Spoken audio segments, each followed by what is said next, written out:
presentes el día de hoy. Bueno, por encargo de Jorge Arévalo estaré yo dando una pequeña introducción y la presentación a Ricardo y Álvaro el día de hoy. En principio, agradecer a Capeco y a CEI por la invitación del día de hoy para estar presentes en la presentación de los lineamientos de la Política Nacional de Vivienda 2021. Esta iniciativa nace de una necesidad que ha tenido el sector inmobiliario, que considera que es prioritario definir con objetivos claros y precisos que se requiere trabajar en el sector público y en específico con el Ministerio de Vivienda, Construcción y Saneamiento propuestas que lleven a concluir la reducción del déficit habitacional en el país.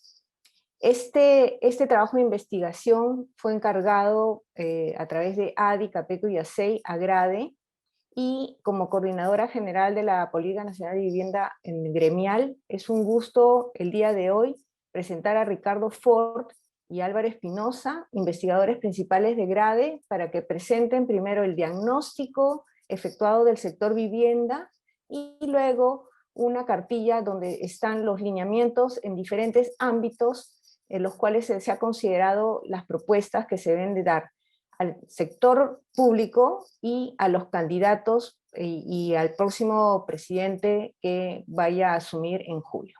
Bueno, sin más, los dejo con Álvaro Espinosa. Álvaro, por favor. Muchas gracias, Carola. Un segundito. Ya. Bueno, buen día con todos. Es un gusto estar acá con ustedes para presentarles los resultados de este estudio que ha llevado algunos meses, en el que han participado los 3 gremios, y que finalmente el producto final es básicamente una cartilla corta, lo más resumida, sintetizada posible, que presenta un argumento basado en evidencias de cuál es la naturaleza del problema de la vivienda en el Perú, y propone una serie de medidas puntuales de política pública para solucionar este problema, ¿no? Y que significa sobre todo proveer vivienda digna para todos los peruanos. Entonces voy a pasar a explicar el detalle de la argumentación y al final las propuestas específicas. Empecemos definiendo el problema de la vivienda en el Perú. Y para eso, nada mejor que empezar cuantificando el problema. Y para eso tenemos que entender qué es lo que está pasando con la oferta y la demanda anual de viviendas en el país. Entonces, en el país, cada año, en promedio, ojo, y este estudio lo hemos hecho en base a información de 67 ciudades del Perú, de las 67 ciudades que tienen más de 20.000 habitantes. ¿Sí? Entonces, el ámbito es el Perú urbano. Muy bien, entonces, en estas 67 ciudades, cada año se crean 142.000 hogares nuevos. Según la definición del INEI, según la teoría, un hogar nuevo quiere una casa nueva. Y por lo tanto, en principio, estos 142.000 hogares al año nuevo requerirían una vivienda nueva. Ahora bien, ¿cómo es que el mercado está respondiendo a esta nueva demanda potencial al año? Muy bien, según nuestros cálculos, la producción de viviendas formales llega a alrededor de 43.000 viviendas. Que incluyen, la mayor parte de ellas son viviendas que vienen con crédito hipotecario de algún tipo, aunque también hay viviendas formales que se financian de alguna u otra manera, ¿no? Ese es el total de viviendas formales que se produce en promedio al año en el Perú. Luego tenemos 85.000 viviendas informales que se producen anualmente en el Perú. La gran mayoría de estas viviendas informales es vivienda inadecuada. Con vivienda inadecuada nos referimos a vivienda que tiene problemas estructurales, problemas constructivos, y que también no tienen los servicios completos de su estructura urbana completa. Ese es el total de viviendas que se producen en el Perú al año. 128.000 viviendas. Como vemos, esta oferta total de viviendas y acá estamos incluyendo los puestos de un departamento en San Borja hasta una choza en el cerro. Es una vivienda y cuenta como tal, ¿no? Esta oferta total, aunque no sea de la mejor calidad necesariamente, no alcanza a cubrir la demanda potencial que se crea cada año. Tenemos 14.000 hogares nuevos al año que se quedan sin tener vivienda y por tanto estos hogares quedan viviendo en casas con otros hogares. Entonces, dados estos números, ¿cuál es el reto? ¿Cuál es el déficit de vivienda que hay que cubrir al año? 99.000 viviendas formales. Lo que requeriría el mercado para proveer a todos los hogares que lo requieren una vivienda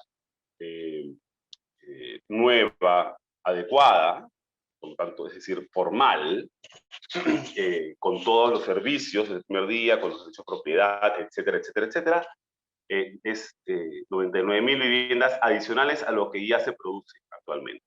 99.000 viviendas formales adicionales.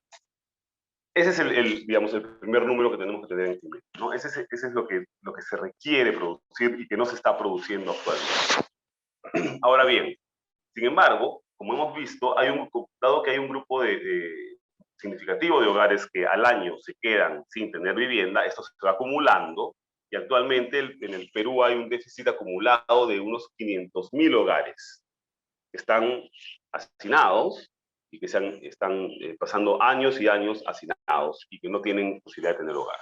Entonces, si nuestro objetivo fuera no solamente cubrir la demanda nueva que hay cada año, que son estas 99.000 viviendas formales adicionales, sino además eliminar este déficit acumulado, digamos, en un plazo de 10 años, necesitaríamos producir 50.000 viviendas más al año. Y en ese caso, el objetivo final sería producir 149.000 viviendas al año. Entonces, 99.000 viviendas para que el déficit no aumente y 149.000 para reducirlo y que no exista dentro de 10 años. Esos son los números a los que nos enfrentamos. Muy bien. Entonces, centrémonos ahora en las viviendas que sí se construyen, en las 128.000 viviendas que sí se construyen cada año y que constituyen la demanda realizada de vivienda. Es demanda de vivienda que se realiza, se construyen las viviendas. ¿Okay? No es un tema teórico, es real. Ahora, de estas 128.000 viviendas que se construyen al año, un tercio es formal. Y este es un estimado más bien optimista, diríamos. ¿Okay? Es un tercio, a lo mucho un tercio de las viviendas que se construyen al año son de carácter formal. Y por lo tanto, cuando digo formal es que tienen licencia de construcción, y tienen el título de propiedad, y tienen agua, tienen agua, etc. Y 2/3 de las viviendas que se producen son informales, son de carácter informal. Digamos, estos datos, ¿no?, que los hemos construido en base al censo, en base a datos de Capeco, etcétera, el Fondo de Vivienda, se corroboran si vemos de otra fuente cuántas casas de las que existen actualmente en las ciudades tienen licencia de construcción o no tienen licencia de construcción. Y como vemos, las que no tienen licencia de construcción son 2/3, ¿sí? Lo cual las hace básicamente informales. No tienen licencia de construcción, así que son básicamente viviendas informales. Ojo, una cosa que es importante señalar es que tener licencia de construcción o no tener licencia de construcción no tiene que ver con tener título o no tener. Como vemos acá, hay la mayoría de viviendas que no tienen licencia de construcción tienen título de propiedad. ¿Sí? Pero bueno, lo importante saber acá es cuáles son las proporciones, ¿no? Un tercio formal, 2/3 informal.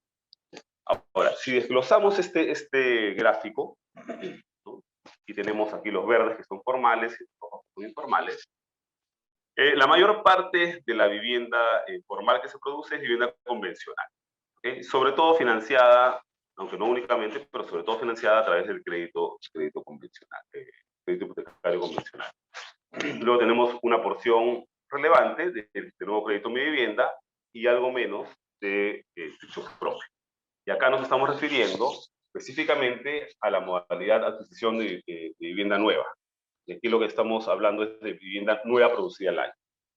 el tema de construcción en sitio propio, en realidad es una mejora de viviendas que ya existen, ¿cierto? Eso es estás mejorando el déficit cualitativo, es una cosa distinta, ¿no? Y más bien, la construcción en sitio propio va más por este lado, ¿no? En todo caso, si vemos los 2/3 de viviendas informales que se producen al año, ¿no? Tenemos un grupo de viviendas que se producen informalmente, pero que eventualmente son adecuadas. Es decir, tienen infraestructura, digamos, infraestructuras son básicamente buenas y cuentan con los servicios básicos. Y esto ocurre mucho cuando, no siempre, pero muchas veces cuando se construye un segundo o tercer piso en una zona consolidada de un barrio popular, por ejemplo, ¿no? Los peruanos saben autoconstruir. Hay una industria enorme de la autoconstrucción que todos conocemos. Entonces, esta industria de autoconstrucción sí produce algo de vivienda informal que está bien, no tiene las licencias, nada, pero que es habitable. Pero aún así, la mayor parte de la vivienda informal es inadecuada. Es inadecuada y por lo tanto no es una vivienda digna donde la gente debería vivir, no hay servicios, no hay seguridad estructural, etcétera, etcétera. Ahora bien, ¿para quién? Perdón, si vemos esta data en las ciudades del Perú, vemos que hay bastante variabilidad, ¿no? En este gráfico, ¿no?, están los porcentajes de los tipos de vivienda formal e informal que se producen en las primeras 10 ciudades más grandes del Perú. Y acá, como vemos, el rojo y amarillo es informal, y en la mayor parte de ciudades, es la gran mayoría de la vivienda producida, excepto con un par de excepciones notables, ¿no? Trujillo e Ica, donde hay mucho más vivienda formal, producción de vivienda formal, sobre todo porque hay mucho ABN, su propio ABN, ¿no? Eso hace una diferencia enorme. En el resto de ciudades la producción de ABN es muy, muy poquita, ¿no? Bueno. Ahora, ¿para qué se produce vivienda en el Perú? Lo que hicimos fue calcular, estimar las viviendas, dado los costos que tienen las viviendas, para qué sector socioeconómico van. Porque no hay otro tipo de data, ¿no? Y con eso lo que hemos podido verificar es que las viviendas formales, las que son verdecitas, ¿no?, en el caso de Lima, van sobre todo a los sectores más acomodados, a la B, y un poquito al C1. Y el resto de sectores en Lima básicamente tiene que optar solamente por vivienda informal. Otra vez, estamos hablando de las nuevas viviendas que se producen cada año, ¿no? Cada año se repite esta situación, ¿no? Y por eso es que al final tenemos tanta vivienda informal, porque se va acumulando en todos los sectores socioeconómicos, sobre todo en los más bajos. ¿Qué ocurre en provincias, digamos, en las 10 ciudades que le siguen a Lima? Arequipa, Piura, etcétera, que las hemos juntado todas en este gráfico? Bueno, la situación cambia un poco, ¿no? Aún la producción informal de vivienda es lo que predomina largamente y hay en todos los sectores. Pero, como habíamos visto en el gráfico anterior, hay algo más de techo propio, sobre todo de ABN, ¿no?, en sectores menos favorecidos, ¿no? Y algo también de los de vivienda. Entonces, está un poquito mejor la situación, pero en general lo que predomina sigue siendo la producción de vivienda informal, sobre todo para los sectores C2, D y E, que son los que tienen menos opción de acceder a vivienda formal. Ok, ¿por qué estamos en esta situación, ¿no? ¿Por qué, a pesar de que hay una demanda realizada de viviendas tan grande de 128.000 viviendas que se construyen al año, solamente 43.000 son formales y el resto son informales? ¿Por qué no se produce más vivienda formal? Veamos, aquí nosotros planteamos que hay dos temas, ¿okay? Dos temas que es importante graficarlos así. Hay un tema general, un problema general con la política de vivienda del Estado, con la política de vivienda de facto del Estado, que está siendo aplicada desde hace por lo menos 70 años. los años 60. ¿Sí? Y esta política de vivienda general tiene que ver con la dualidad informalidad-formalidad, que es formal y que es informal. ¿Sí? Y ahorita vamos a ver de qué trata eso. Pero también tenemos problemas con la política de vivienda específica del Fondo Mi Vivienda, que es lo que, digamos, es lo que normalmente se conoce como la política de vivienda del Estado peruano, ¿no? El Fondo Mi Vivienda. ¿Sí? Y eso tiene que ver con problemas con la oferta y la demanda formal, que también vamos a ver enseguida, ¿no? Pero esta política del Fondo Mi Vivienda, ¿okay?, está inscrita dentro de una política general que tiene los siguientes problemas, ¿no?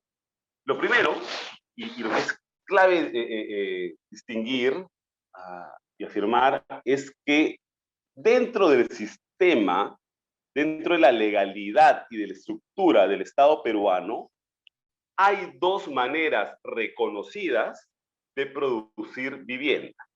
Tenemos un canal, que es el canal de producción de vivienda formal, que es lo que ustedes conocen, que empieza con temas de zonificación, saneamiento legal, etcétera, autorizaciones, licencias, producción de habilitación urbana, en fin, todos esos pasos, ¿no?, que pueden durar varios años, ¿no?, para producir la vivienda formal, ¿no? Y todo el que quiera producir vivienda formal tiene que seguir todos estos pasos. Pero existe también el canal informal. El canal informal, donde el inicio es ilegal, digamos, se toma un terreno, se trafica el terreno, se lotiza sin ninguna autorización o se invade, pero inmediatamente después de eso, a las 24 horas, ¿no?, comienza ya el canal de procesamiento de la informalidad, para el cual el Estado ha desarrollado a lo largo de las décadas varias leyes, varios mecanismos y varias instituciones que se dedican únicamente a eso. En otras palabras, la producción informal de vivienda será informal, pero no es ilegal en el sentido estricto, porque está reconocida por el Estado. Y de hecho, la gran mayoría del crecimiento de las ciudades en las últimas décadas se ha hecho de esta forma informal, y la gran mayoría, como hemos visto, de viviendas se ha producido de manera informal. ¿Y por qué se puede hacer así? Porque hay una manera de hacerlo dentro del cauce del Estado. ¿Okay? La producción informal de vivienda, por lo tanto, no está fuera, está dentro del sistema, está reconocida por el Estado, ¿ya? Y lo curioso, ¿no?, lo esquizofrénico, es que hay estas dos modalidades de producción de vivienda, ambas reconocidas por el Estado de facto, ¿no?, o sea, en los hechos, pero que son totalmente distintos y que requieren, tienen mecanismos totalmente distintos. Entonces, aquí hay un cortocircuito general, ¿no? No puedes tener estos dos canales y tener un sistema que produzca incentivos adecuados y que produzca vivienda digna en gran escala, ¿no? Por varias razones, ¿no? Primero, porque para producir la vivienda formal, por el canal formal, perdón, uno se demora bastante tiempo y esfuerzo. Para producirla en el canal informal, el inicio, producirla, pues puede demorarse un par de semanas. Pero claro, después, para poder tener que esa vivienda tenga todo lo que requiere una vivienda digna, pueden pasar 20 años. Aquí hay este sistema, es el que funciona actualmente, es así, es dual, y eso es problemático.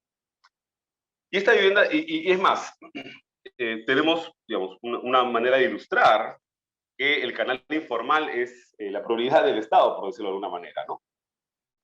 Y es con hechos, con números. Nosotros hemos calculado que el Estado invierte por lo menos 1.000 millones de soles al año en proveer de servicios básicos e infraestructura urbana en estas zonas de expansión informal, estas zonas de locaciones informales o invasiones, por lo menos 1.000 millones al año.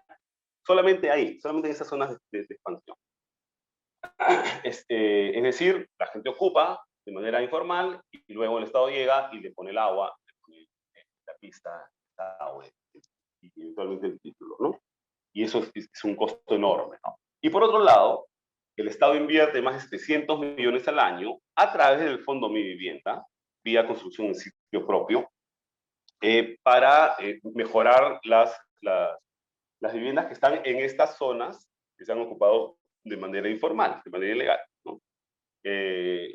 Son 700 millones. Entonces, en total, el Estado está invirtiendo al año, por lo menos, otra vez, esta es una cuota menor, pues imaginemos que es bastante más, pero esto es lo que hemos podido medir, ¿no? 1.700 millones al año, que van para ayudar a que esta producción de vivienda informal, digamos, funcione, ¿no? De alguna manera. Si lo comparamos, por ejemplo, toda esta inversión, ¿no?, de servicios e infraestructura que invierte el Estado para subsanar el problema de que hay tantas personas que no tienen agua, ni desagüe, ni nada, y todo lo que se gasta en construcción de sitio propio para mejorar las viviendas que se han construido mal o que son cosas mal hechas, etcétera. Ahí tenemos 1.700 millones, y si lo comparamos con lo que el Estado invierte efectivamente, ¿no?, en financiar, en los bonos, ¿no?, para la construcción de vivienda nueva social, digamos, vivienda nueva asequible, que es la que compite con lo informal, ahí solamente el Estado al año invierte 142 millones. Entonces tenemos que de cada 12 soles que invierte el Estado, solamente uno va para producir vivienda nueva formal. Y los otros 11 van para subsidiar directa o indirectamente a la producción informal de vivienda. Y por tanto, es claro que más allá de los discursos, las prioridades de hecho del Estado están por el lado de atender las necesidades de la producción informal de vivienda. Esto genera varios problemas. Vamos a mencionar solamente un par. Para empezar, aquí veamos este gráfico, ¿no? Las columnas verdes es el precio al que el promotor inmobiliario vende un lote habilitado, digamos, ¿no? En el caso de los formales. Este es un habilitador formal, y esos son otros dos tipos de habilitadores, no habilitadores, sino de promotores inmobiliarios informales, ¿no? Los que promueven invasiones y los que hacen lotizaciones informales. Entonces decía, lo verde es el precio de venta del lote.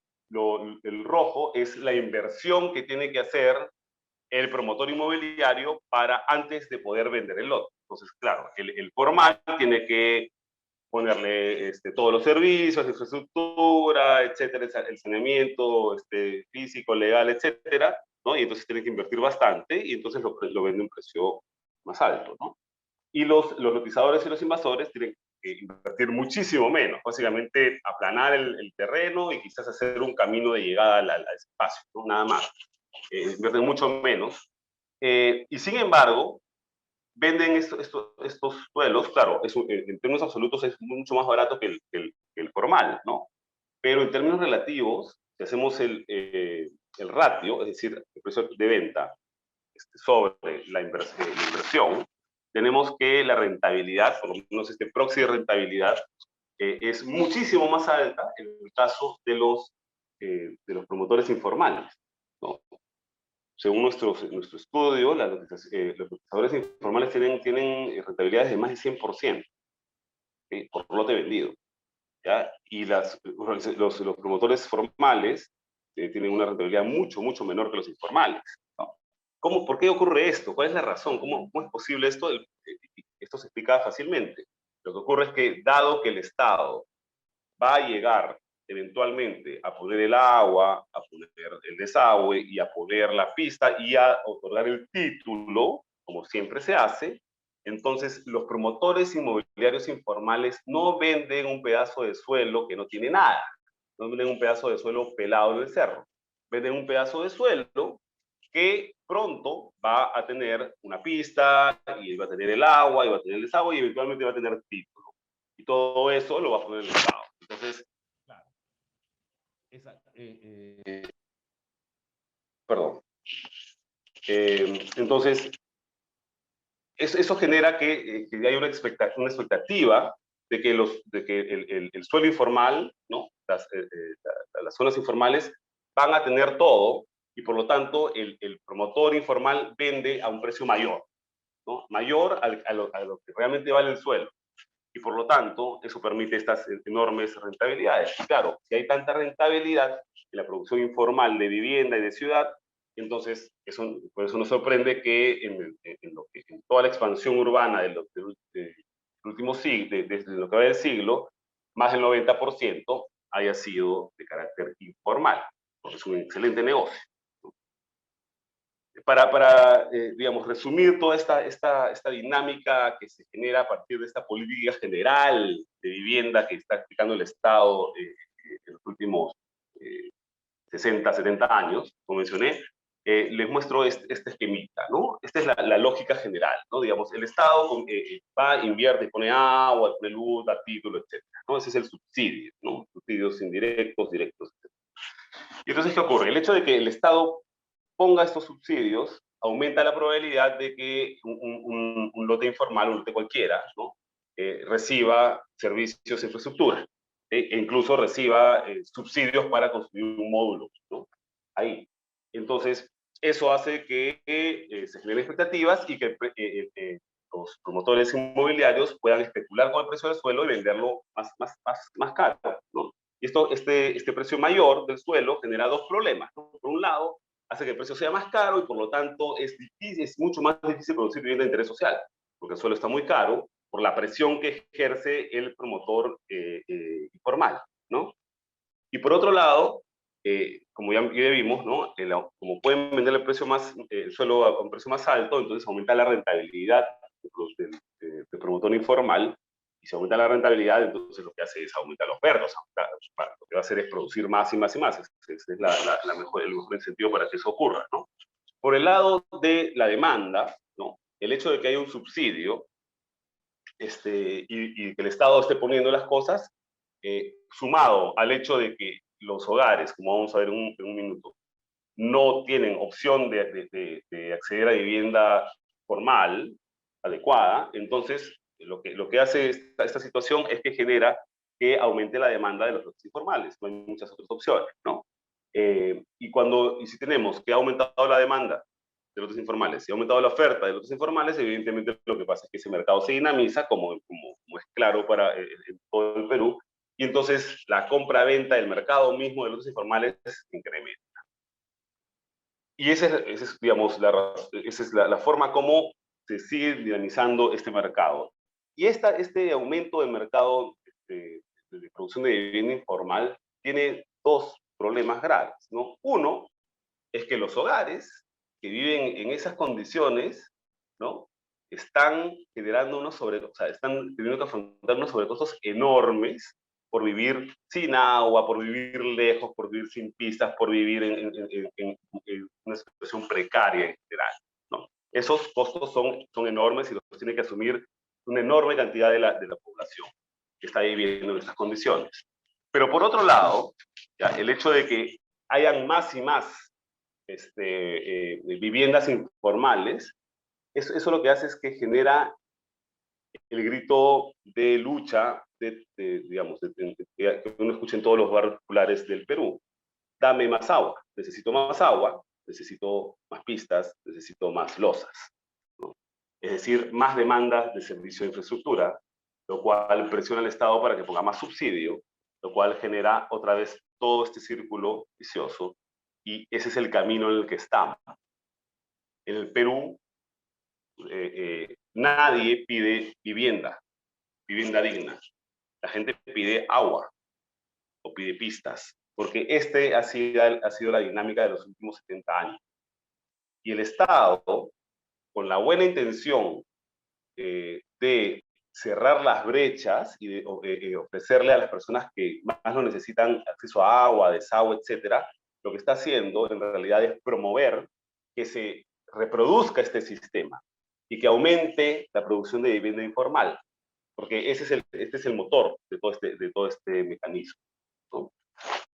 Entonces, por supuesto, nadie está diciendo que el Estado no debe cumplir con su rol de proveer estos servicios, pero ciertamente, si este es lo único que se hace, no se va a solucionar ningún problema, por el contrario, el problema se va a agravar. va a agravar a lo largo del tiempo como ha venido agravando, ¿no? En las últimas décadas. Muy bien. Eso sobre digamos, la política general, ¿no? Pasemos a ver los problemas con la política específica, del Fondo Mi Vivienda, ¿ya? Y para eso tenemos que ver los problemas que hay con la oferta de vivienda formal y los problemas que hay con la demanda de vivienda formal. ¿Sí? Empecemos con la oferta, aunque evidentemente las dos están relacionadas, no puede haber ofertas sin demanda y viceversa, ¿no? Pero empecemos con la oferta. Falta oferta de vivienda formal, ¿no? Como hemos visto, faltan por lo menos 99.000 viviendas al año para poder atender a todos los peruanos que lo necesitan, ¿no? ¿Y por qué falta vivienda? Y estamos hablando aquí claramente sobre todo de vivienda de interés social, de vivienda de bajo costo, que es la que va a atender a esas 99.000 hogares, sobre todo, ¿no? Hay algunos casos particulares, pero en general estamos hablando acá de vivienda de interés social. ¿Por qué no se produce vivienda de interés social, ¿no? Básicamente, el problema es que es difícil producir vivienda barata, ¿no? Estamos hablando del lado de la oferta, ¿no? Es muy difícil producir vivienda barata que califique como vivienda de interés social. Para empezar, falta suelo saneado, ¿no? De hecho, uno ve los mapas de cualquier ciudad del país, y está toda la periferia ocupada por ocupaciones informales, ¿ok? Que generan una presión sobre el suelo, pero que hacen difícil encontrar suelo para producir vivienda formal, ¿no? Claro, los informales van y se ponen ahí. El formal necesita pues hacer un montón de trámites para poder efectivamente tener un terreno donde pueda hacer un desarrollo formal, ¿no? Entonces hay una escasez de suelo que presiona el precio del suelo, que se eleva, ¿no? Además, también el precio del suelo se eleva, como acabo de explicar, por la competencia desleal y la actividad especulativa de los productores informales, ¿no? Entonces ahí tenemos un problema serio con el suelo, que hace que sea muy difícil producir vivienda formal, asequible, ¿no? Y lo mismo, igual que hay estos costos relacionados al suelo, también hay sobrecostos que tienen que ver con el tema de la habilitación, sobre todo de agua y saneamiento, que vamos a ver en un momento más, y sobrecostos de todos los proceso constructivo, que incluye todas las licencias, autorizaciones, recepción de obra, etcétera, etcétera, etcétera, que todos estos costos lo que hacen es que esos sobrecostos, perdón, elevan el precio del producto final, de la vivienda final, y por lo tanto la hacen menos asequible, ¿no? Entonces, todo esto hay que atacarlo si queremos que baje el costo de producir una vivienda. Por lo tanto, se puedan producir viviendas que sean asequibles para más gente, ¿no? Ahí tenemos un problema con la oferta. Pero el problema principal de la oferta probablemente tiene que ver con la demanda, ¿ya? ¿Cuál es el problema de la demanda? Que la demanda, esta demanda que hemos mencionado ya varias veces, ¿no? De tantos hogares nuevos que quisieran vivienda, esta demanda no se activa. Y aquí es importante hacer una acotación. Hay muy poca gente que sueña con vivir en el cerro, ¿no? Sin agua, sin electricidad. Bueno, electricidad sí llega más rápido, pero sin agua, sin desagüe, sin escalera, con sus hijos que no tengan áreas verdes, lejos de trabajo, lejos de todo, pagando un agua más cara, pagando un transporte más caro. Es difícil pensar en que la gente quiere eso, ¿no? En principio, las personas, las familias, sobre todo las familias que salen a buscar casa, preferirían, en general, ¿no?, tener una casa de buena calidad, ¿no? Pero esta demanda no se activa, ¿ya? Esta demanda no logra realizarse, y las personas van y buscan vivienda informal. ¿Por qué? Lo que hicimos, digamos, la primera respuesta que uno se le ocurre al respecto es porque no tienen ingresos, no tienen recursos suficientes para poder acceder a vivienda formal, ¿no? Entonces hicimos el cálculo, ¿no? Calculamos para Lima, y luego lo muestro para provincias, la capacidad de compra por nivel socioeconómico.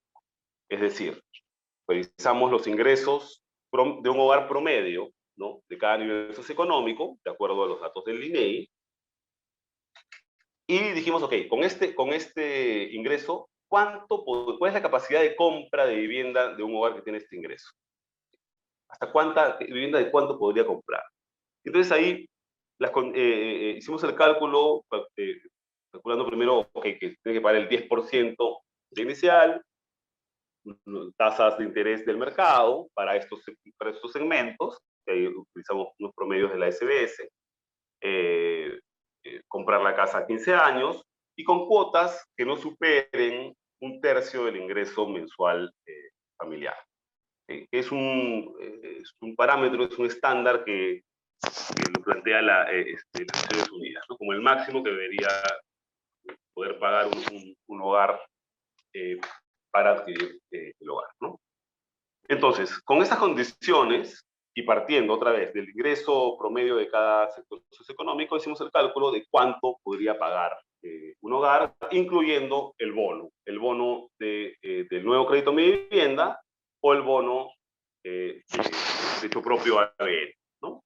Entonces, centrémonos en ABN, que son los sectores socioeconómicos más bajos, ¿no? Y tenemos a cuánto cuánto es lo que podrían comprar, ¿no? Un hogar promedio de estos sectores, tomando en cuenta una inicial, el crédito hipotecario y el bono. Y lo que tenemos es que los sectores C, 2 y D podrían estar en condiciones de comprar viviendas de más de 100.000 soles en Lima, de 110.000, 115.000 soles en Lima. ¿Ok? E incluso el sector E, que es digamos, son los más pobres de Lima, según estos cálculos, que son teóricos, ciertamente, están en condiciones de comprar una casa de 89.000 soles, ¿no? Y este monto ya es un monto decente, que está por encima de lo que cuesta una vivienda social promedio en otros países de la región. Entonces, nos preguntamos, ¿cuál es el problema? Entonces, ¿por qué esto no está ocurriendo, ¿no? Quizás lo primero que vimos fue la inicial. Quizás no tienen dinero para pagar la inicial. Pero lo cierto es que, según nuestros estudios, lo que pagan los hogares de estos niveles socioeconómicos por ese terreno pelado que le compran a un promotor informal es igual o más de lo que significaría esta inicial. ¿Sí? Repito, están pagando en la realidad más por ese pedazo de suelo que no tiene nada de lo que tendría que pagar por la inicial de una vivienda formal. De este precio, ¿no? Entonces, en principio, la inicial no debería ser un problema, ¿no?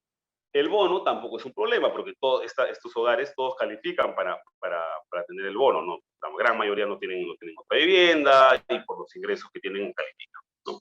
Entonces, el bono y la inicial está.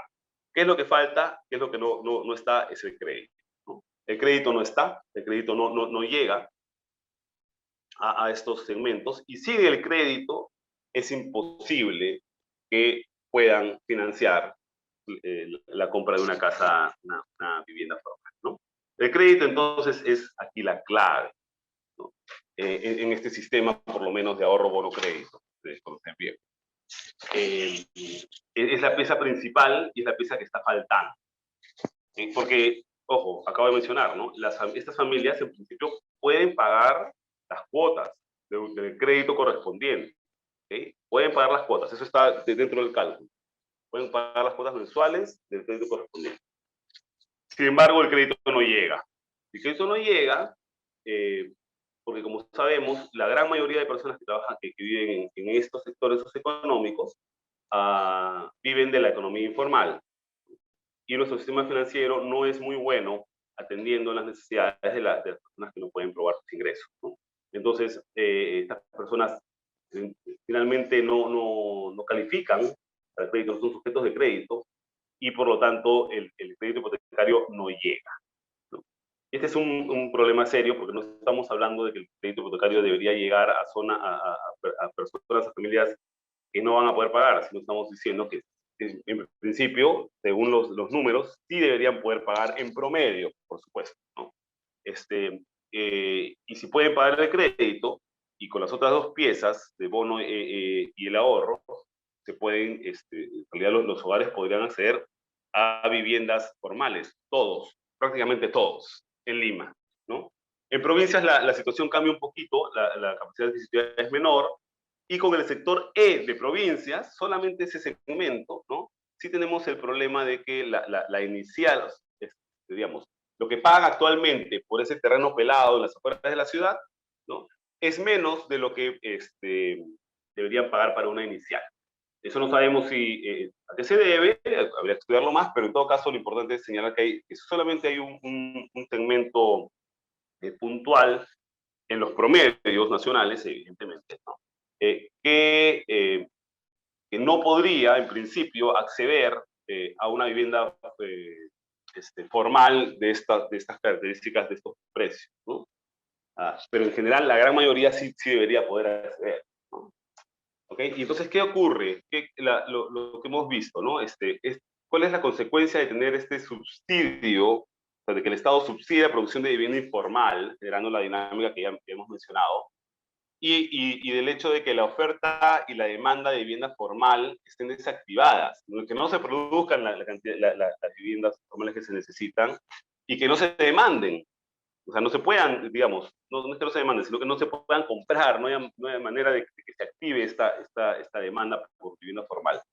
¿Qué es lo que esta situación genera? Es que al año hayan 85.000 hogares que solo tienen la opción de acceder a vivienda informal, para no mencionar a los otros 14.000 hogares al año que ni siquiera tienen la posibilidad de acceder a vivienda, ¿no? Además, los hogares que finalmente, no voy a decir optan, sino que no tienen más remedio que adquirir una vivienda informal, en promedio tienen que esperar 14 años para recibir la conexión de agua y de desagüe. Son 14 años. Para recibir pistas es más de 20. ¿No? Son décadas, es toda una vida en la que uno vive en precariedad, ¿no? Con costos y sobrecostos que se van acumulando, ¿no? Y que tiene que enfrentar todos los días. De hecho, todos sabemos que vivir en estas zonas precarias es extremadamente caro, ¿no? Todo es más caro. Y nosotros hemos hecho un intento por medir cuánto es lo que suma estos gastos extra. Solamente hemos podido medir una fracción, ¿no? Hemos podido medir que solamente por temas de salud y de transporte, el vivir sin agua por 14 años te genera un costo adicional por hogar, digamos, en valor presente de unos 15.000 soles. ¿Sí? 15.000 soles que, digamos, podría haber pagado en la inicial, ¿no? Podría haber pagado incluido en el costo de una vivienda que no tuviera estos problemas, ¿no? Pero en fin, lo que queremos decir es que vivir en estas circunstancias no es óptimo para nadie, ¿no? Ni para los hogares, ni para la sociedad, ni para nadie.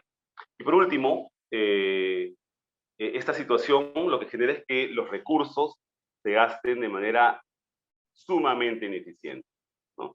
Que se pierdan recursos de los hogares y recursos del Estado, o sea, es decir, de todos, se pierdan irremediablemente. Y aquí lo muestro con un gráfico, ¿no? Acá estamos, no nos compliquemos mucho, pero aquí lo que vamos a ilustrar es los costos que hemos estimado con una encuesta de más de 1.000 entrevistas que hicimos en varias ciudades del país. Lo que tenemos son el costo por metro cuadrado de un lote informal promedio y un lote formal promedio, de varias ciudades, ¿no? Pero este es un promedio, ¿no? Entonces, este es el costo, digamos, el lote formal y el lote informal. Esto es lo que paga el hogar, ¿no? El hogar que compra informal y el hogar que compra informal.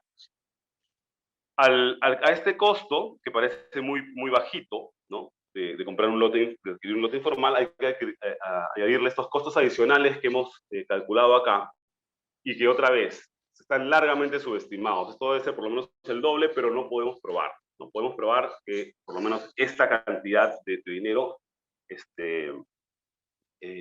también la gastan los hogares directamente por razones directamente relacionadas a la situación de informalidad de su hogar, ¿no? Y luego tenemos que añadir ahí todo lo que gasta el Estado en ese lote, ¿no? A lo largo del tiempo, en ponerle el agua, ponerle el desagüe, las pistas, ¿no? Al final, tenemos que lo que se invierte invierte el hogar en un lote formal, ya no es tan distinto a lo que se termina invirtiendo, ¿no? Tanto por el hogar como por el Estado, en un lote informal. Sin embargo, nosotros podemos calcular cuál es el valor actual de estos dos tipos de lotes, ¿no? Quitándoles inflación, quitándoles incluso la apreciación de los lotes, ¿no? Por el tiempo, etcétera, digamos, dejando todo limpio solamente por lo que tienen, por los servicios que tienen y qué cuestan cada cosa de esas. Y tenemos que, claro, el lote formal vale lo que se paga, ¿no? El hogar llega y paga por, digamos, toda la infraestructura que hay encima y sobre todo toda la infraestructura que está abajo, ¿no? Y todas las pistas y el agua, etcétera, etcétera, etcétera, ¿no? El título, etcétera. En el caso del lote informal, ¿no? Lo que se ha gastado a lo largo de los años, en este ejemplo, que es un promedio, ¿no? Que viene de números reales, es 450, pero el valor del terreno es como 260. Es decir, se ha perdido todo esto, toda esta inversión, que es inversión otra vez del Estado y de los hogares, que se pierde, ¿no? Porque se ha invertido más para tener un bien que vale menos. ¿Ya? Esto es para ilustrar la ineficiencia de todo este sistema, ¿no? Todo este sistema, lo que vivimos ahora es extremadamente ineficiente, se pierde demasiado dinero. Con todo este dinero que además es un cálculo conservador, que se pierde, ¿cuánto más se podría hacer? ¿Cierto? Muy bien. Entonces, esos son los problemas, esas son las causas. Pasemos a las soluciones. ¿Ya? Y para empezar con las soluciones, rápidamente, solamente quiero hacer como un recuento de por qué es importante construir vivienda digna masiva, ¿no? ¿Por qué hay que construir esas 99.000 viviendas adicionales para que todos los hogares del país puedan tener acceso a vivienda, ¿no? Cuando construimos vivienda digna masiva, hay efectos en los hogares y en la sociedad, ¿no? Los hogares, por supuesto, la calidad de vida es otra cosa, ¿no? Esperar 14, 20 años para recibir servicios básicos, obtenerlos del día uno, cambia temas de salud, cambia todo, ¿no? Cambia las oportunidades de la familia, de los hijos, etcétera, ¿no? El tiempo que te ahorras solamente sin tener que gestionar que te llegue el agua o que te llegue el título, ya es bastante, ¿no? Entonces, la calidad de vida, el impacto de la calidad de vida es enorme. El impacto en los activos formales, en la seguridad financiera del hogar también es enorme, porque una vivienda formal es un activo de verdad, no es un título sobre un pedazo de suelo que básicamente no es transable, ¿no? Este sí es un título sobre un bien formal transable, por lo tanto es una forma de ahorro y de seguridad financiera para las familias. Y por supuesto, una familia que logra obtener una vivienda formal logra también tener un crédito, con un crédito hipotecario, ¿no? Ingresa finalmente al mercado financiero, al sistema financiero. Y sabemos todos que el sistema financiero recoge más gente, pues se vuelve más robusto, ¿cierto? Es bueno para todos. Por el lado de la sociedad, producir vivienda de interés social de manera masiva, ¿no? Lo primero que hace es hace que el gasto público sea más eficiente, porque es más eficiente producir vivienda que llegar cuando las viviendas están ahí y tratar de ponerles agua, ¿no? Es mucho más caro. Y esto libera recursos para hacer más obra, ¿no? Y también también permite planificar mejor dónde se va a construir y cómo se va a construir, y no caer en la ineficiencia absoluta actual, que es que se hacen miles de pequeños proyectitos de agua o de pistas o de la losa o de la escalera, ¿no? Y cada proyecto es separado y son gastos absurdos porque no se está produciendo vivienda y por lo tanto produciendo ciudad de manera ordenada, ¿no? Por otro lado, por supuesto, se reduce la informalidad. Si hay más vivienda formal, hay menos vivienda formal, ¿no? Por supuesto, si hay más vivienda formal asequible, ¿no? Que le haga la competencia a la vivienda informal. Entonces, si se logra esto, que como hemos mostrado es perfectamente viable, en principio se reduce la informalidad y eso permite, para empezar, que la ciudad crezca mejor, ¿no? Cuando la ciudad crece mejor, eso es más eficiente para todos. Y finalmente, la construcción masiva de vivienda, como ocurre como se usa en todos los países de la región, es un motor del desarrollo, es un motor de la economía, ¿no? Que moviliza ingentes cantidades de recursos y genera mucho empleo, ¿no? Entonces, eso para tenerlo en mente, ¿no? Es todos los efectos positivos que tiene la producción de vivienda masiva. ¿Okay? Pero ¿cómo hacemos esto? ¿Cómo se produce vivienda asequible de manera masiva? Lo que hay que hacer es reenfocar los recursos y las políticas, ¿no? Y para esto planteamos una serie de piezas fundamentales en las que hay que centrar los esfuerzos, ¿no? Lo primero que tenemos que hacer es reactivar la demanda, activar la demanda por vivienda formal, ¿no? Es decir, ampliar la penetración del crédito hipotecario para que los sectores de menores ingresos puedan acceder a crédito hipotecario y por lo tanto puedan acceder a una vivienda formal, que en este momento en principio están en capacidad de pagar, pero que no pueden hacerlo porque lo que no tienen es acceso de crédito, ¿no?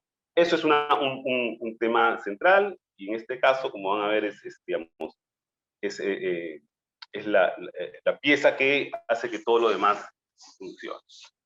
Por otro lado, tenemos que masificar la oferta de vivienda asequible, sobre todo, ¿no? De vivienda en general, pero de vivienda asequible sobre todo. Ese es el gran déficit que tenemos. Y para masificar la oferta, evidentemente tenemos un ladrillo muy importante, una viga central, que es ampliar la disponibilidad de suelo para vivienda. Si no hay suelo, más suelo disponible para vivienda, que además esté saneado, que esté zonificado para vivienda, que esté, si es posible, habilitado para vivienda, entonces no se puede producir vivienda, y menos vivienda social, y menos de manera masiva, ¿no? Entonces aquí, este es un tema central para poder masificar la oferta. Y luego, para masificar la oferta, tenemos que lograr que los costos de producir la vivienda se reduzcan.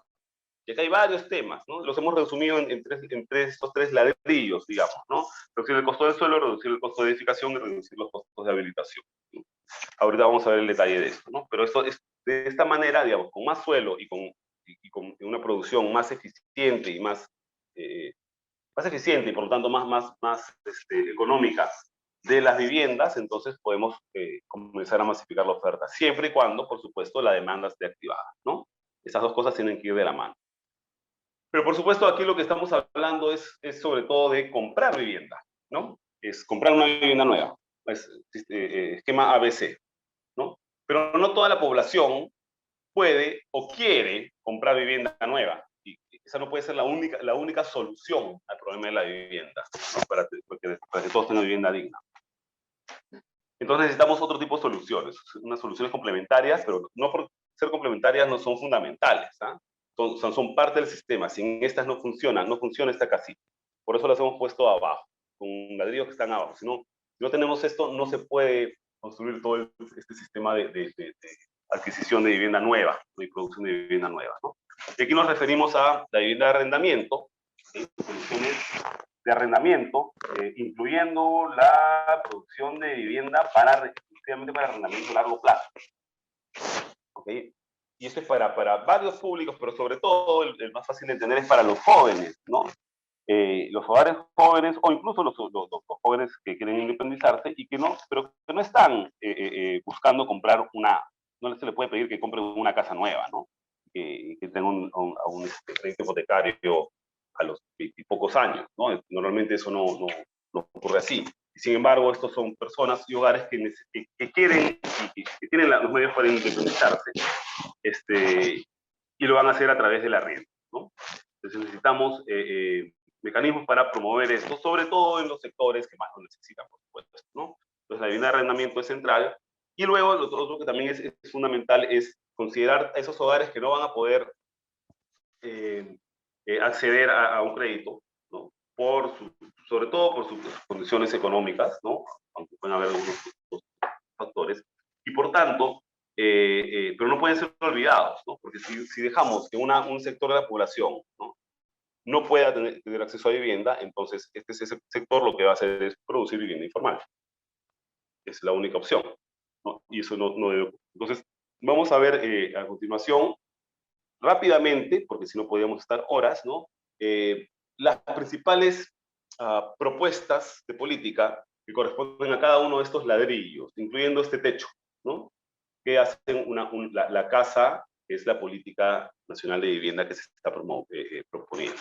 Está proponiendo tanto a los equipos de gobierno de los candidatos presidenciales, como a los mismos candidatos, como al Ministerio de Vivienda, etcétera, ¿no? La lógica, lo que se busca acá es tener un documento muy claro, algunas ideas fuerza, que se necesitan empujar para poder construir esta política nacional de vivienda, ¿no? Que tenga lógica, que no sean cosas sueltas, ¿no? Sino que todo tenga una lógica completa y que apunte en una dirección, ¿no? Por supuesto, debajo de toda esta casita tenemos lo que hay que tratar de hacer es ajustar las normas y los planes, que son los que soportan todo esto, ¿no? Pues bien, vamos ladrillo por ladrillo, ¿ok? Cada uno de estas piezas tiene su desglose. En el documento no lo vamos a ver en total detalle porque nos demoraríamos mucho. Quiero mencionar algunos temas nomás. Estoy seguro que ustedes van a tener acceso, no sé si ya lo tienen, a este documento para que puedan revisarlo y puedan seguirlo, etc. Una aclaración, cada uno de estas propuestas, en realidad, va a requerir, ¿no?, mucho más desarrollo, ¿no? Varias de estas necesitan desarrollar leyes completas, ¿no? Y ahí hay muchos detalles que discutir. Acá está la idea general, ¿okay? Y eso era lo que queríamos nosotros poner, ¿no? Organizar bien una agenda coherente, pero hay mucho detalle para discutir, ¿no? Y eso se tiene que hacer más adelante. Entonces, para que haya mayor acceso a crédito hipotecario, ¿no?, y que más hogares puedan acceder a crédito hipotecario y, por lo tanto, activar esa enorme demanda, la dormida, se requiere contar con... se requiere primero que hayan más entidades financieras, ¿no?, que coloquen crédito hipotecario. En el Perú hay mucha experiencia y muy exitosa de entidades financieras, no necesariamente la banca comercial, que atienden las necesidades de los sectores informales, ¿no? Y que dan créditos para que de trabajo, etcétera, al sector informal. Entonces, un señor que va en su moto y que llega y verifica que efectivamente la persona tiene un puesto en el mercado o tiene una bodeguita y entonces te da el crédito, ¿no? Esos mecanismos necesitamos adaptarlos para el tema del acceso a crédito hipotecario, por ejemplo, ¿no? Pero no solo eso, por supuesto, hay varias otras cosas que se tienen que hacer, ¿no? El Fondo de Vivienda, por ejemplo, podría comenzar a garantizar a la persona que pide préstamo y no a la entidad financiera, ¿no? De esta manera va a ser mucho más atractivo para cualquier entidad financiera, ¿no?, poder otorgar el crédito, ¿no? Además, se necesita incorporar al mercado secundario, los mercados de capitales, para poder comprar y vender carteras, etcétera, para poder dinamizar la colocación de crédito, ¿no? Hay varios temas que hay que trabajar aquí, ¿no? Pero lo que es claro respecto al tema del crédito, que es una pieza clave y que no va a funcionar, y no se va a ir, no va a salir adelante, no se va a solucionar solamente con una norma u otra. Lo que se necesita es que se sienten a conversar tanto las autoridades como el sector financiero, como los promotores inmobiliarios, para encontrar las formas en las que es beneficioso para todos poder colocar más crédito hipotecario, que nosotros creemos que es fundamental y que sí es beneficioso para todos los involucrados y para el país en general, ¿no? Entonces, ahí hay que trabajar una dirección. No es fácil, pero es una prioridad, ¿no? Veamos los siguientes ladrillos, ¿no? Respecto al aumento de la oferta de suelo. Y quiero mencionar básicamente dos temas, ¿no? Uno es el tema de los planes de desarrollo urbano, ¿no? Sin un plan de desarrollo urbano, no se sabe dónde es que va a crecer la ciudad, ni horizontalmente, ¿no?, con nuevo suelo urbano, ni verticalmente a través de la densificación, ¿no? Y esos conceptos se tienen que tener. Si no se tienen, no hay cómo organizar, por ejemplo, la inversión del Estado, o que la inversión de las EPS o de CEDAPAL, etcétera, vayan a esas zonas que se han designado como zonas de expansión o de densificación. Se necesita tener eso claro, con años de anticipación, para poder hacer la planificación y las inversiones de manera ordenada, y entonces que bajen los costos y que se pueda además planificar la producción masiva de viviendas, si no, no se puede. Ahora bien, el problema es que los planes de desarrollo urbano casi ninguna ciudad los tiene, ¿no? O se demoran años en hacerlos, o son muy complicados, en fin, tienen varios problemas los planes de desarrollo urbano. Entonces lo que se plantea es una herramienta no sustituta, sino complementaria y temporal, que son los planes específicos urbanos, que son planes que en base a un diagnóstico sencillo establecen cuáles son las zonas de expansión y las zonas de densificación de la ciudad para poder comenzar a trabajar en ello mientras se desarrolla el plan de desarrollo urbano. Porque si nos sentamos a esperar a que haya un plan de desarrollo urbano en todas las ciudades, nos pueden pasar décadas, ¿no? Entonces es una manera de subsanar, ¿no? Y de permitir hacer algo de planificación, ¿no? Y comenzar, por ejemplo, a hacer cambios de zonificación, etcétera, para la producción, pensando en producción de vivienda, ¿eh? Y sobre todo pensando en la producción de vivienda de interés social. Esta herramienta permite comenzar a trabajar sin necesidad de tener todos tus instrumentos de planificación completos, ¿no? Y otra vez, sería temporal y evidentemente está supeditado a lo que actualmente diga el plan de desarrollo urbano, pero nos ayuda a avanzar, ¿no? Ese es un tema central para aumentar la oferta de suelo, ¿no? Definir por dónde va a crecer la ciudad. Entonces ahí comenzamos a cambiar las zonificaciones y a hacer todo el saneamiento para que ese suelo se vuelva suelo urbano y suelo que se soporte de vivienda, ¿no? Y en segundo lugar, el otro tema que es importante, porque además la viceministra de Vivienda lo acaba de mencionar en una entrevista en Gestión hace unos días, esta semana, es la creación de un operador urbano público, una empresa pública de suelo, ¿no? Que tenga el poder y tenga la fuerza técnica y la autoridad legal para, por ejemplo, consolidar y sanear todos los terrenos del Estado que pueden ser utilizados para producción de vivienda, sobre todo de vivienda de interés social, ¿no? Ninguna de las entidades que existen actualmente tiene la capacidad de hacer eso, ¿no? Todos lo sabemos bien. Necesitamos cambiar, o sea, poner a alguien que sí pueda hacerlo, ¿no? Y no solamente que pueda sanear y habilitar todo el suelo que tiene el Estado, sino que también pueda lidiar con todos los problemas que tienen las comunidades, ¿no? Las comunidades campesinas, para poder también incorporar ese suelo al suelo urbano y producir más vivienda, ¿no? En principio, hay muchos ejemplos de este tipo de operadores públicos. Existen a nivel nacional y en varios sitios en América Latina existen varios a nivel de ciudades, ¿no? Esos operadores públicos generan mucho suelo y generan gran cantidad de proyectos, siempre en coordinación con el sector privado a través de APPs, etcétera, porque este operador lo que hace es produce suelo urbano, ¿no? ¿Y para qué? Para que después los privados, sobre todo, puedan hacer las inversiones correspondientes, ¿no? Esta es una propuesta importante, nos parece, y nos parece también que es fundamental para solucionar el problema del suelo, que es clave, ¿sí? Ok, además de aumentar la oferta de suelo, que ya de por sí, si hay más suelo, bajan los precios, ¿no? También se plantea, por un lado digo que es reducir el costo del suelo, implica permitir que haya cesión de suelo público para proyectos de desarrollo de vivienda de interés social, es algo que no se puede ahora, ¿no? En general lo que se necesita es que se libere un poco el mercado de suelos de público-privado, ¿no? Para poder utilizar terrenos con alguna fórmula, ¿no? De transferencia que sea la más adecuada, para generar, para que bajen los precios y se pueda generar vivienda de interés social. Que como bien dice su nombre, es vivienda en el interés de la sociedad, y por lo tanto al Estado le debe interesar moverla, ¿no? Acá hay otros dos ladrillos, ¿no? Reducir los costos de edificación, uno, ¿no?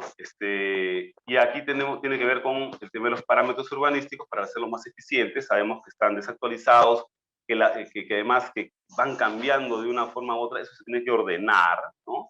Se tiene que ordenar también en general la normativa vigente de licencias de autorizaciones, etcétera, para que sea más estandarizada a nivel nacional, ¿no? Y sobre todo para que no cada municipalidad pueda poner las normas que quiera, porque si no, el proceso es muy caótico y se hace poco predecible, y eso lo que hace es desincentiva la inversión formal y incentiva la inversión, abre las puertas a la inversión informal, perdón, ¿no? Y luego también consideramos que, como ocurre en Chile, como ocurre en Brasil, como ocurre en Colombia y como ocurre en muchos otros países del mundo, se pueden generar incentivos tributarios para la producción de proyectos de vivienda de interés social y también para la vivienda de alquiler de largo plazo, ¿no? Estos incentivos existen en otros sitios, no hay razón por los cuales no deberían existir acá, dado que la vivienda de interés social, una vez más, se hace en interés de la sociedad. Y algunos otros temas que se mencionan son como herramientas como la zonificación mixta, que permite producir vivienda de interés social, pero lograr un cierre financiero, porque se producen además otros usos, como usos comerciales, en el mismo lugar, ¿no? En fin, acá ese es el otro paquete. Luego tenemos un ladrillo más, que es reducir los costos de la habilitación, sobre todo de agua y saneamiento, ¿no? Acá hay varios temas, solo voy a mencionar 3 cosas, ¿no? Primero es que es fundamental que se alineen de manera obligatoria los planes de inversión pública y privada, ¿no? Respecto a la expansión de servicios básicos con los planes de expansión de la ciudad. Y eso tiene que ver con lo que hablamos hace un rato de los planes, ¿no? Tiene que estar amarrada la inversión pública o privada en, por ejemplo, agua y saneamiento con las zonas por donde se tiene que expandir la ciudad. En vez de que la inversión en agua y saneamiento se haga por donde ya se expandió la ciudad, ¿no? Para remediar el problema de que hay casas que no tienen agua, hay que comenzar a virar, eso no se puede hacer de la noche a la mañana, pero se tiene que comenzar a virar claramente hacia invertir en las zonas donde sí va a crecer bien la ciudad, ¿no? Es la única forma, una de las formas que hay de permitir que efectivamente se comience a producir vivienda de interés social de manera masiva, ¿no? Otro tema se necesitan mecanismos de retribución de la inversión privada que desarrolla infraestructura básica pública, ¿no? Porque cuando el privado tiene que producir no solamente la vivienda y las conexiones, sino también la tubería y también la matriz y también la planta de tratamiento, y no puede recuperar esa inversión, esos costos van al precio de la vivienda y la vivienda deja de ser interés social, ¿no? No tiene sentido, porque si se está invirtiendo en infraestructura pública, bueno, tiene que haber un tipo de retribución, ¿no? En fin, y así como esto hay varios otros temas que se refieren a poder reducir los costos de la habilitación del agua y saneamiento, ¿no? Y finalmente, para el tema de vivienda de alquiler, que ya mencionamos, ¿no? Es necesario generar una normativa específica, ¿no? Que regule este tema de la vivienda de alquiler, y los 3 gremios, porque no se olviden que estas propuestas han sido planteadas por los 3 gremios, plantean que es interesante subsidiar la vivienda de alquiler, por ejemplo, ¿no? Para atender a toda esta población que ya mencioné, que no necesariamente va a encontrar en la compra de una vivienda nueva una solución de vivienda, ¿no? El bono de arrendamiento, bien hecho y masificado, es una de las herramientas que se pueden aplicar. Y también se considera que tiene sentido, como se hace en otros países, crear líneas especiales, no mi vivienda, para financiar proyectos de desarrollo de vivienda de alquiler. ¿Sí? Vivienda de alquiler como una solución complementaria, pero fundamental a todo este sistema, a esta política nacional de vivienda. Y finalmente, ¿no? Lo que mencionaba también, la vivienda sin crédito, que sobre todo son estos mecanismos de bonos casi por el total del valor de la vivienda, sujeto a ciertas condiciones, por supuesto, ¿no? Para aquella población que no puede acceder al crédito, ¿no? Pero que necesariamente tiene que tener alguna solución formal, porque si no, lo que va a hacer es que, lo que va a ocurrir es que va a comenzar a producirse otra vez vivienda informal, ¿no? Así, en gran escala, ¿no? Una cosa que quería mencionar aquí, porque estamos a punto de terminar, gracias por escucharme, me he demorado más de una hora, ¿no? Una cosa que es importante es que em, en los países donde hay opciones de vivienda formal, donde la población sabe que hay los programas y que quizás no pueda ahorita, pero pronto voy a poder, en algún momento voy a poder acceder a una vivienda formal, las invasiones, las ocupaciones informales, las ocupaciones ilegales, son mal vistas en general, ¿ya? Y ocurren muy poco, porque existe la alternativa, existe la opción. Entonces, digamos, el sentido común es, no invadas, no ocupes, porque ya va a llegar. Y efectivamente, eventualmente llega. Es el caso clarísimo de Chile, pero no solo de Chile, hay varias ciudades en Colombia, en fin, en todos lados hay ejemplos de cómo cuando hay un sistema donde el Estado facilita la adquisición de vivienda propia de calidad, ¿no? De vivienda formal, la gente no aprueba las invasiones, la ocupación informal. Cuando no hay una alternativa, cuando no hay la opción, entonces todo el mundo está a favor, en general, ¿no? En términos políticos, todo el mundo está a favor de la invasión. Porque ¿qué va a hacer esta pobre gente? ¿No? Esa es básicamente la respuesta estándar. Y tienen algo de razón. Si no hay más que hacer, ¿no? Entonces lo que hay es informalidad. Por tanto, es fundamental, ¿no? Que hayan opciones para toda la población. No tiene que ser inmediata, no tiene que ser regalada, excepto en casos muy excepcionales como los que mencioné al final. En general, la idea es un sistema donde la gente paga y compra su casa, pero tiene que ser opciones que se acomoden para todos, ¿no? Y esa es la única manera de desplazar finalmente la informalidad, ¿no? Los tres gremios plantearon estas 7 medidas de impacto para el corto plazo, ¿no? Son medidas que se derivan directa o indirectamente de lo mencionado anteriormente, y que la idea es implementarlas lo más pronto posible. Las voy a mencionar rápidamente. Uno es, las dos primeras se refieren al crédito, ¿no? Tiene que ver con, digamos, otra vez, que las coberturas crediticias del Fondo de Vivienda se dirijan al cliente y no a la entidad financiera, y con que hayan más canales de distribución de los productos del Fondo de Vivienda, ¿no? Luego, el otro tema es la herramienta esta de los planes específicos urbanos, ¿no?